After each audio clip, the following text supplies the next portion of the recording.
Good evening. In the clearest sign so far of the government's alarm at the spread of coronavirus, Boris Johnson has announced a series of measures in England designed to avoid another total lockdown.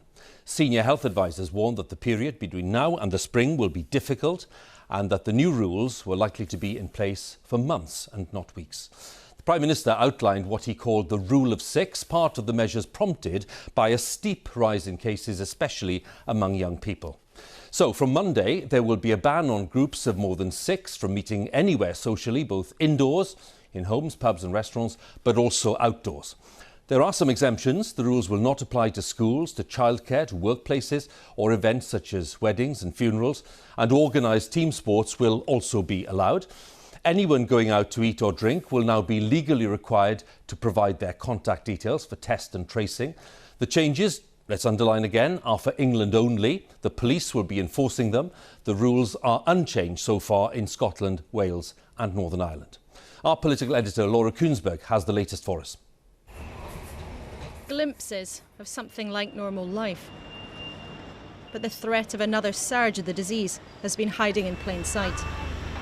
Reminders to take care have been all around, but replaced today by new instructions, with the threat on the rise. I know that over time the rules have become quite complicated and confusing. We are simplifying and strengthening the rules, making them easier for everyone to understand and for the police to enforce. In England, from Monday, we're introducing the rule of six. You must not meet socially in groups of more than six, and if you do, you will be breaking the law. And anyone breaking the rules risks being dispersed, fined and possibly arrested. It doesn't include school or workplaces, and some team sports, weddings and funerals can go ahead. But this is a big change after weeks of the rules being relaxed. I'm sorry about that, and I wish that we did not have to take this step. But as your Prime Minister, I must do what is necessary to stop the spread of the virus and to save lives. And as we head into autumn and winter, we may be in it for another long haul. We will collectively, as a nation, have to look again at where things are and work out what are the right things to do. So people shouldn't just see this as a very short-term thing. They should see it over the next period. But I think putting an exact time on it, I think, is very difficult. So from Monday, police in England would have the power to break up nights like this. A party in Bristol on Saturday night. Cases have risen most dramatically among the young, but their power to pass the virus on is where bigger danger lies. You've admitted today the advice has been confusing. So why should the public listen to you today? For the last few weeks, you've been telling people to go back to work, to go and eat out, and suddenly you're putting limits on people's lives again. We're dealing with a pandemic that has evolved over many months, and in that period, we've been responding to the disease in its various phases. This is not the start of another nationwide lockdown, but for many like Marion, who wanted to bring everyone together next month to celebrate her 90th birthday, for families and friends, it means plans on hold again. People that I haven't seen for a long time, we're all going to come, and they're all saying, it won't be postponed, will it, because of COVID, because we've had everything else cancelled. And I kept saying, no, I think it'll be okay by October. But unfortunately, it's not going to happen. While families will have to grapple with the new rules, Labour backs the tightening. I think the government's now acknowledged that their poor communications were a large part of the problem, so that's got to be fixed. But they also need to recognise that the testing regime is all over the place at the moment. They can't pretend that's not a problem, so that needs fixing as well. But we support the principle of the measures, and we ask everybody to follow those rules. Tighter rules will stay in place in areas with the worst outbreaks, like Bolton in the northwest of England. In Wales, up to 4 households can get together. But the rules that allow up to 8 people from 3 different families in Scotland to meet could yet change. We're carefully reviewing existing guidance and regulation, as well as considering what new steps may be necessary to keep COVID under control. And while race day fashion was matched with masks at the races in Doncaster today, tomorrow horses and riders will run in front of empty stands. The government ready to put more limits on our lives, rather than take a gamble. And remember, Hugh, tonight these measures relate to England only. And remember too, this is not the start of a new national lockdown when the nation's doors will be immediately clanging shut.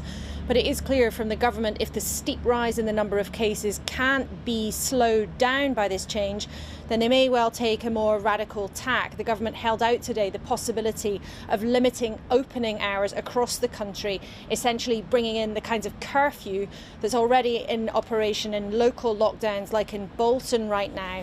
That would, of course, be a more significant step yet. But as of tonight, ministers can't be sure how much the public will be ready to comply with this, nor can they be sure that we'll be like anything back at normal life even by Christmas. And 6 months into this, it still is abundantly clear that the ministers want everybody to pay very close attention to instruction, but things are extremely uncertain still as far as the pandemic's concerned. Laura, many thanks again. Laura Kuenssberg there with the latest at Westminster. And as we said, the measures were prompted in England by the recent steep rise in the number of new infections. The latest official figures for the UK show that there were 2,659 new confirmed cases of coronavirus reported in the latest 24-hour period. And that means that the average number of new cases reported every day in the past week is 2,363. 8 deaths were also reported of people who died within 28 days of a positive test for COVID-19. That means on average in the past week 11 deaths were announced every day, and that takes the total number of deaths so far across the UK in this pandemic to 41,594. Now, the Health Secretary for England, Matt Hancock, has claimed that one reason the COVID testing programme is under strain is that people who don't have symptoms and are not eligible are coming forward for the tests. But the government says, nonetheless, it wants to expand testing in the months ahead, precisely to identify people who are negative so that they can ultimately be free of restrictions. Labour said that the current shortage of testing is ridiculous and that people are being asked still to travel hundreds of miles to get a test, as our health editor Hugh Pym explains. Cars queuing at a coronavirus testing centre.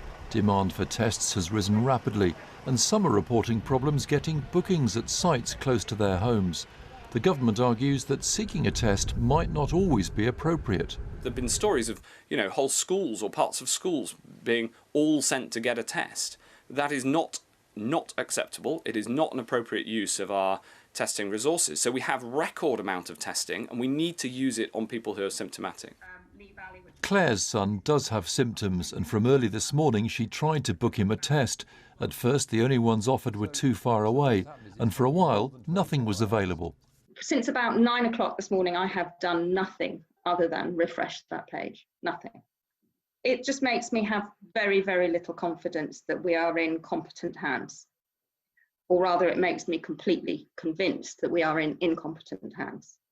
Claire has now been allocated a home testing kit.